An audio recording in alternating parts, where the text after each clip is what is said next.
To hear exclusive audiobooks not available on YouTube, visit the links in the description below.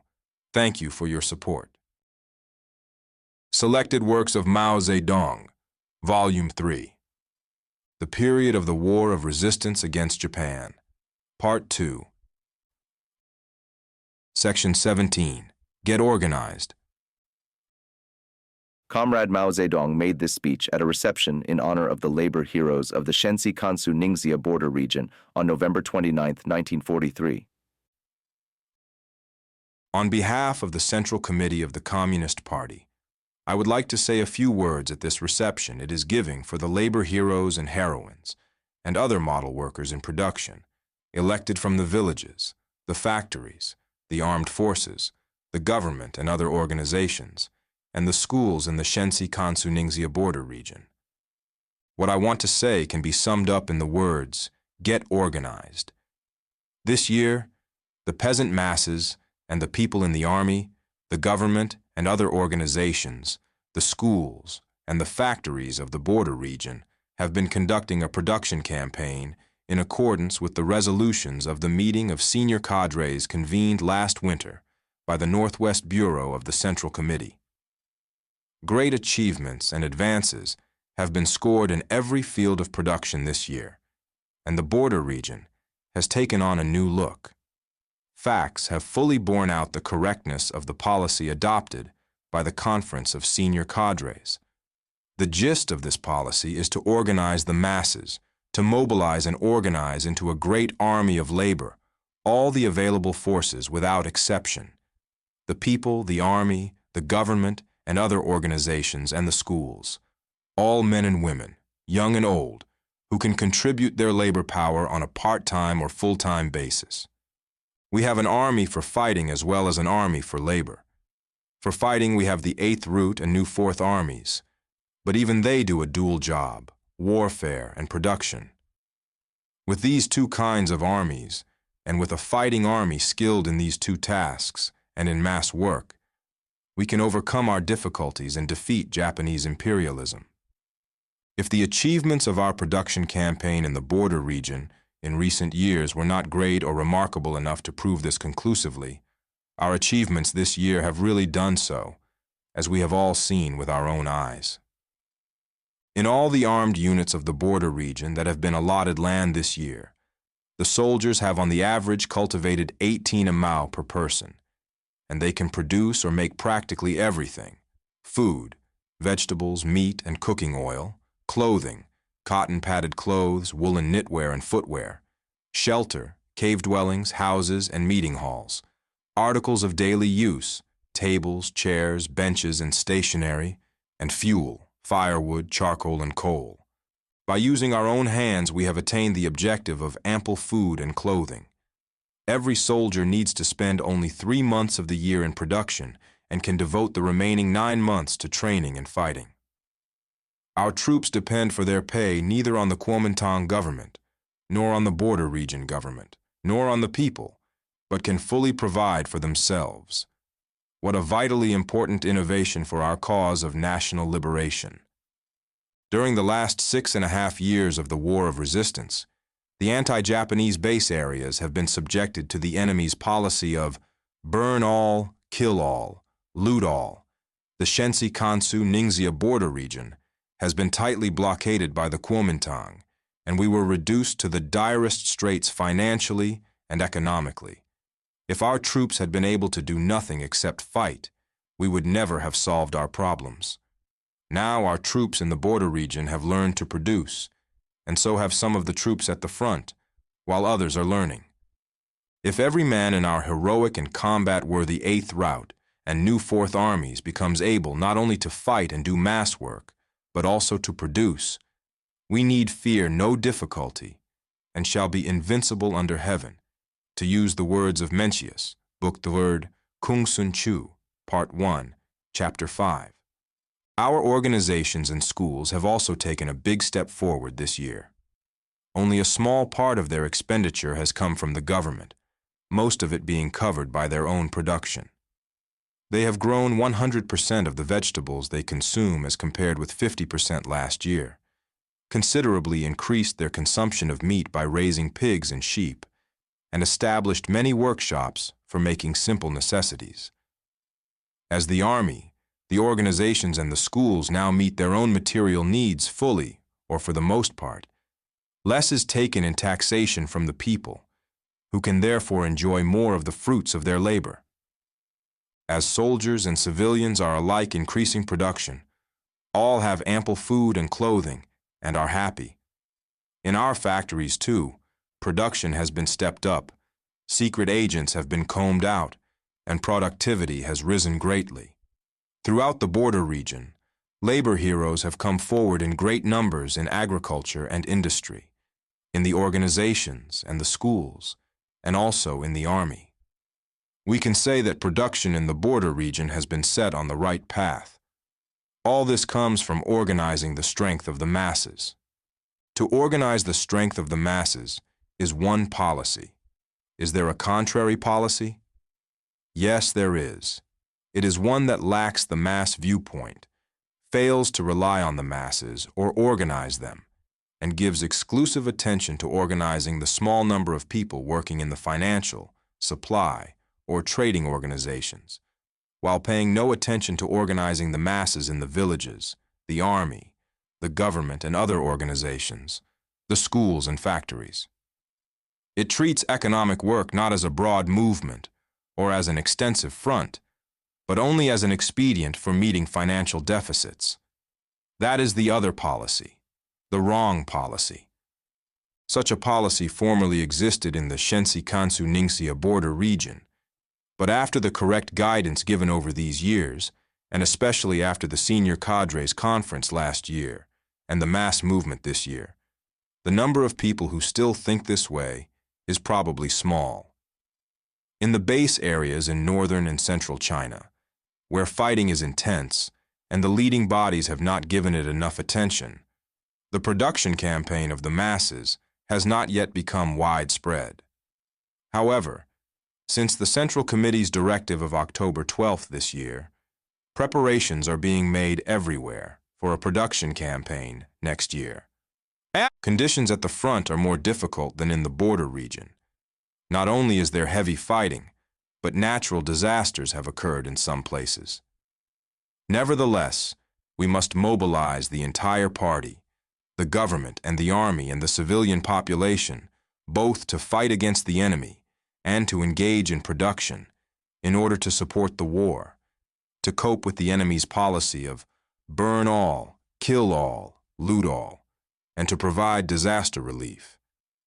With the experience already gained in the last few years in production at the front, and with the ideological, organizational, and material preparations this winter, an extensive campaign can be and must be launched next year.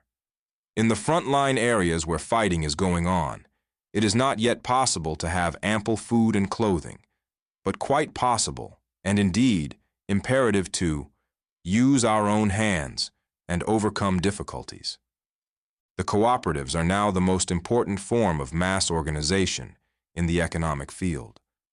Although it is unnecessary to insist on attaching the label cooperative to the productive activities of the masses in our army, our government and other organizations and our schools, these activities are of a cooperative nature, being carried on under centralized leadership to meet the material needs of various departments, units and individuals through mutual help and joint labor. They are cooperatives of a sort. Among the peasant masses, a system of individual economy has prevailed for thousands of years, with each family or household forming a productive unit. This scattered individual form of production is the economic foundation of feudal rule and keeps the peasants in perpetual poverty. The only way to change it is gradual collectivization, and the only way to bring about collectivization, according to Lenin, is through cooperatives. We have already organized many peasant cooperatives in the border region, but at present they are only of a rudimentary type and must go through several stages of development before they can become cooperatives of the Soviet type, known as collective farms. Ours is a new democratic economy, and our cooperatives are still organizations for collective labor based on an individual economy, on private property. Furthermore, they are of several types. One type is the organization of agricultural labor for mutual aid, such as the teams for the exchange of labor and teams for the exchange and hire of labor. Teams for the exchange of labor and teams for the exchange and hire of labor were both labor organizations for collective mutual aid in agriculture in the Shensi Kansu Ningxia border region. Labor exchange is a means by which the peasants adjust labor power among themselves. Man work days were exchanged for man work days, ox work days for ox work days, man work days for ox work days, etc. Peasants who joined labor exchange teams contributed their labor power or animal power to cultivate the land of each member family collectively and in rotation. In settling accounts, the workday was taken as the unit of exchange. Those who contributed more man work days or animal work days were paid for the difference by those who contributed less. Teams for the exchange and hire of labor were usually formed by peasants with insufficient land. Besides exchanging work among themselves for mutual aid, their members also hired themselves out collectively to families which were short of labor power. This kind of organization was known as the Mutual Aid Working Group or Plowing Team in the red areas in Kiangsi, and is now called the Mutual Aid Group in some places at the front. Mutual aid working groups and plowing teams, based on individual farming, were formed by peasants in the red areas to facilitate production through a better organization of labor power. On the principle of voluntary participation and mutual benefit, the members did an equal amount of work for each other.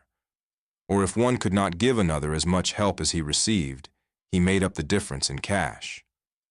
Apart from helping each other, the teams gave preferential treatment to the families of Red Army soldiers and worked for bereaved old folk without any pay, except for meals during the work.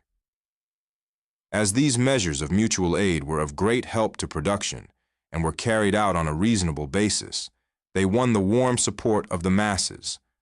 So long as they are collective mutual aid organizations, which the people join voluntarily, compulsion must never be used. All of them are good, no matter how they are named, no matter whether they are each composed of a few dozen, or hundreds of people, or whether they are composed entirely or partly of people who can contribute full-time labor, no matter whether the members render each other mutual aid in terms of manpower, animal power, or implements, or they live and eat together during the busy farming season, and no matter whether the organizations are temporary or permanent. These methods of collective mutual aid are the inventions of the masses themselves. In the past, we summed up such experience among the masses in Kiangsi, and now we are summing it up in northern Shensi. In the border region, mutual aid in labor has become much more systematic and better developed, after being encouraged by the meeting of senior cadresen last year and put into practice all through the current year. Many labor exchange teams in the border region have done their plowing, planting, weeding, and reaping collectively, and the harvest this year is double that of last. Now that the masses have seen these substantial results, undoubtedly more and more people will adopt the practice next year. We do not expect to organize into cooperatives in 1 year all the hundreds of thousands of people in the border region who can contribute full-time or part-time labor, but this objective can be realized within a few years. All women, too, should be mobilized to do a certain amount of productive work. All loafers must be reformed into good citizens through participation in production. Such collective mutual aid producers' cooperatives should be extensively and voluntarily organized in all the anti-Japanese base areas in northern and central China. Besides the collective mutual aid cooperative for agricultural production, there are 3 other varieties. The multi-purpose cooperative, like the Southern District Cooperative of Yan'an, which combines the functions of producers, consumers, transport, salt transport, and credit cooperatives. The transport cooperative, salt transport team, and the handicraft cooperative. With these four kinds of cooperatives among the masses and the collective labor cooperatives in the army, the schools and the government and other organizations, we can organize all the forces of the people into a great army of labor. This is the only road to liberation for the people, the only road from poverty to prosperity, and the only road to victory in the war of resistance. Every communist must learn to organize the labor of the masses. Communists with an intellectual background must also learn to do so. Once they have set their minds on it, they can learn in 6 months or a year. They can help the masses to organize production and to sum up experience. When our comrades have learned, among other skills, to organize the labor of the masses, to help the peasants draw up their household production plans, to set up labor exchange teams, salt transport teams, and multi-purpose cooperatives, to organize production in the army, the schools, and the government and other organizations, to organize production in the factories, develop emulation in production, encourage and reward labor heroes, and arrange production exhibitions. When our comrades have learned to bring the creative power and initiative of the masses into play, we shall certainly be able to drive out the Japanese imperialists and, together with the whole people, build up a new China. We communists must be able to integrate ourselves with the masses in all things. If our party members spend their whole lives sitting indoors and never go out to face the world and brave the storm, what good will they be to the Chinese people? None at all, and we do not need such people as party members. We communists ought to face the world and brave the storm, the great world of mass struggle and the mighty storm of mass struggle. 3 cobblers with their wits combined equal Zhuge Liang, the mastermind. Zhuge Liang was a statesman and strategist in the period of the 3 kingdoms, 221 to 265, who became a symbol of resourcefulness and wisdom in Chinese folklore. In other words, the masses have great creative power. In fact, there are thousands upon thousands of Zhuge Liangs among the Chinese people. Every village, every town has its own.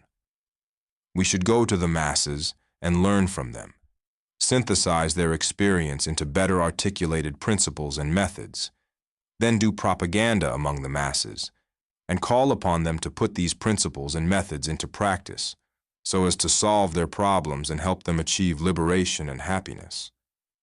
If our comrades doing local work are isolated from the masses, fail to understand their feelings, and to help them organize their production and improve their livelihood, and if they confine themselves to collecting public grain for national salvation, without realizing that 10% of their energy is quite enough for this purpose, provided they first devote 90% to helping the masses solve the problem of private grain for the people's own salvation, then these comrades are contaminated with the Kuomintang style of work and covered with the dust of bureaucracy.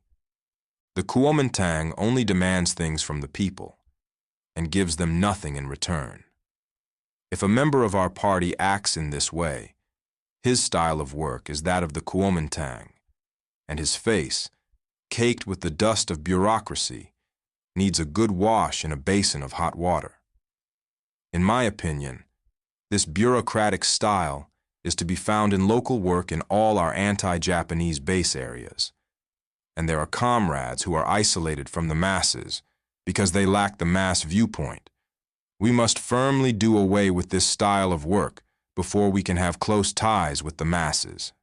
In addition, a kind of warlord style is to be found in our army work, a style also characteristic of the Kuomintang, whose army is divorced from the masses. Our troops must observe the correct principles that govern relations between the army and the people, between the army and the government, between the army and the party, between officers and men, and between military work and political work, and relations among the cadres, and must never commit the errors of warlordism. Officers must cherish their men and must not be indifferent to their well-being or resort to corporal punishment. The army must cherish the people and never encroach upon their interests. The army must respect the government and the party and never assert independence. Our 8th Route and new 4th Armies are the armed forces of the people. They have always been very good and are indeed the best in the country. But it is true that in recent years, errors of warlordism of a certain kind have arisen, and some comrades in the army have become arrogant and high-handed in their behavior towards the soldiers, the people, the government, and the party, always blaming the comrades doing local work, but never themselves, always seeing their own achievements, but never their own shortcomings, and always welcoming flattery, but never criticism. Such phenomena are to be found, for example, in the Shensi Kansu Ningxia border region. The tendency has been basically overcome as a result of the conference of senior cadres and the meeting of military and political cadres last year, and of the campaigns to support the government and cherish the people and support the army during the Spring Festival this year. But there is still a residue which we must make further efforts to eradicate. Footnote. The Spring Festival is New Year's Day in the Chinese lunar calendar. End of footnote. These faults are also to be found in the base areas in northern and central China, and the party organizations and the army there must endeavor to eradicate them. Whether it is the tendency towards bureaucracy in local work or towards warlordism in army work, the fault is of the same nature, namely, isolation from the masses. The overwhelming majority of our comrades are good comrades. Those who have this fault can correct it once they have been criticized and their mistakes pointed out. But self-criticism is imperative, and wrong tendencies must be squarely faced and conscientiously corrected. If anyone fails to criticize the tendency towards bureaucracy in local work or towards warlordism in army work, it means that he wants to retain the Kuomintang style and keep the dust of bureaucracy or warlordism on his otherwise clean face, and he is not a good communist. If these two tendencies are eliminated, all our work, including, of course, the production campaign, will proceed smoothly. Our border region has taken on a totally different look because great results have been achieved here in production, whether among the peasant masses or in the government and other organizations, the schools, the army, or in the factories, and the relations between the army and the people have greatly improved. All this indicates that our comrades have a stronger mass viewpoint and have made great progress in becoming one with the masses. Nevertheless, we must not be complacent, but continue our self-criticism and strive for further progress. We must strive for further progress in production too. As our faces are apt to get dirty, we must wash them every day. As the floor is apt to gather dust, we must sweep it every day. Even though the tendencies towards bureaucracy in local work and warlordism in army work have been basically overcome, these bad tendencies may arise again. We are surrounded by the serried forces of Japanese imperialism and Chinese reaction, and we live in the midst of the undisciplined petty bourgeoisie, and hence great gusts of dirt of bureaucracy and warlordism blow in our faces daily. Therefore, we must not become complacent over every success. We should check our complacency and constantly criticize our shortcomings, just as we should wash our faces or sweep the floor every day to remove the dirt and keep them clean. Labor heroes and model workers in production, you are leaders of the people. You have been very successful in your work, and I hope you too will not grow complacent. I hope that when you get back to the counties in the subregions of Quancheng, Lungtung, Sanpian, Suite, and Yan'an, the Shensi Kansu Ningxia border region was divided into these 5 subregions. When you get back to your organizations, schools, army units, or factories, you will lead the people, lead the masses, and work still better. And first of all, get the masses organized on a voluntary basis into cooperatives get them even better organized, and in even greater numbers. I hope that, when you go back, you will do this work and propagate it, so that by next year's Conference of Labor Heroes, we shall have achieved still greater results.